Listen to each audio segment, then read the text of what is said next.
Hello guys, the Deathless Lord Cerberus here. You know what time it is. It's time for some true horror stories. From creepy stalkers lurking in your house, from sick individuals trying to drug you. This is two true horror stories. So why don't you sit back, relax, and as always, enjoy. Krokodil. My parents, bless them, had nothing but the best of intentions when they tried to shelter my sister and I as much as they could. They educated us to what the world was like when they thought it was appropriate, but I had to acquire street information for myself. This made itself apparent when I went overnight to the university I would eventually attend. Sitting in my host's dorm room, one of her hallmates passed by and mentioned he had special cookies. They were excited, so it threw them off when I legitimately asked if his mum made him the cookies. Flash forward to last year. The first semester of junior year is spent abroad in my university's London site. My drug knowledge had gone up a bit, but as the one vice I have is Jack Daniels, I still didn't know much. My best friend Sammy was among the students who went, so many of our 3-day weekends were devoted to travel. Airfare was cheap, so why not? This particular weekend brought us to Kiev. We arrived and promptly made friends with a group of girls who thankfully spoke English. They invited us to a nightclub, and we accepted. I was in a particularly good mood for whatever reason, and found myself quickly inebriated, dancing with some of my friends and Sammy. I excused myself to go to the bathroom. "Little blonde girl!" Even over the music, I heard it, and knew it was directed at me. That's a pretty accurate description of my person. It was a man who looked like a bear. Huge, dark features, leer in his eye. I, of course, in my drunk state, was thrilled to make a new friend. He asked if I wanted to have a good time, and if I liked what he offered me, I could have an even better time with him and his friends. He produced what looked like a vial of murky, red liquid. I took it, and then he pulled a needle out. That spooked me, but I was also intrigued. I watched him fill it up, tap it, and felt a little splatter go on my arm. A faint scent of iodine filled the air, and suddenly, my brain snapped back to reality. "I need to go," I mumbled. He didn't like this, and grabbed my wrist, turning it so my inner arm was facing outward.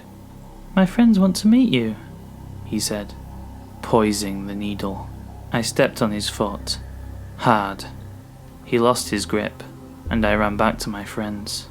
I asked them to leave, too shaken up to tell them what happened, and not wanting to spoil the evening. The next morning, we all met for breakfast, and I told them my experience. The girls from Mariupol grew somber. "Was it a red liquid?" I nodded. "It smelled like the doctor's?" A horrified look spread on my face. "That's Krokodil, okay? Don't touch that stuff. It really messes you up. A girl like you, who's never taken drugs? Yeah, it's not like ketamine. But he was going to hurt you. You said you washed your hands? It rots flesh. I don't plan on going back to Kiev." Someone stood outside my bathroom door. So, I started a new job. I was 20 at the time. It was a trainee at a hairdresser's. I spent the whole day on my feet, making coffees, tea, and brushing up the hair on the floor. Doesn't seem like hard work, but the hairdresser's was very busy, because a bride was in with her bridesmaids, trying out different hairstyles, so I had to stay a bit longer. I started at 9 and finished at 5, so after my shift, all I could think about was a nice warm bath. My legs were killing me. I lived with my boyfriend, who was out of town doing some jobs for his dad, to help pay the rent. It was a fairly nice house. It belonged to his brother, who allowed us to move in. As soon as I got home, I relaxed for a bit, then went upstairs, ran my bath, locked the door, and got in it. So at this point, I was drifting away in a very relaxing hot bath. But then I heard a noise on the stairs, and it startled me. I convinced myself I was being paranoid, because I don't like being home alone. But then I heard it again. It was like someone was slowly sneaking up the stairs. I lay still in the bath, making sure the water didn't splash. While I was doing this, I listened, and wasn't being paranoid. Someone was sneaking up the stairs very slowly, step by step. I'm lying in the bath, terrified with tears running down my face. The noise had moved from the stairs to the hallway, and it was getting closer. Closer until it stopped outside my bathroom door. I froze. No movement, and I even held my breath. I don't know how long this happened for, but it felt like hours. I could hear breathing against the door, a light faint tap on the door. I stayed quiet and prayed they didn't bust the door down. This must have lasted a few minutes, but it felt like hours. My fear was confirmed. Very loud feet were making their way back down the stairs, and my back door slammed open.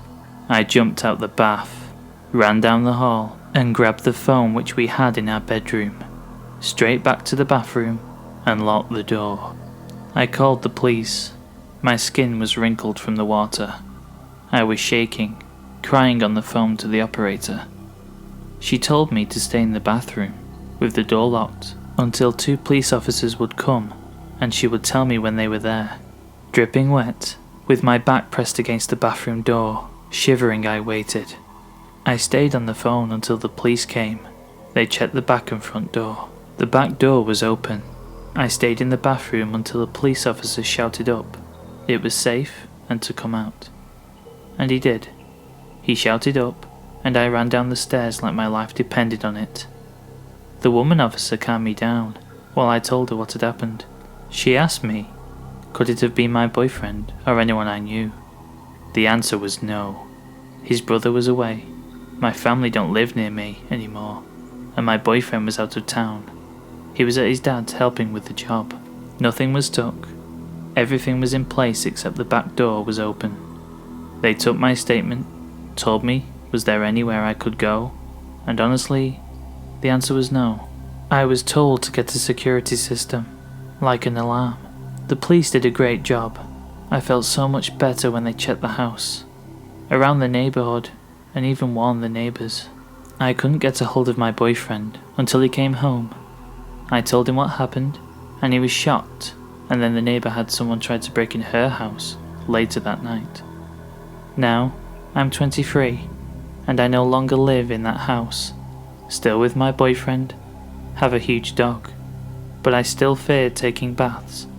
I have a nightlight which goes off when someone enters our garden, and a security system. As for the person who did it, they never caught him.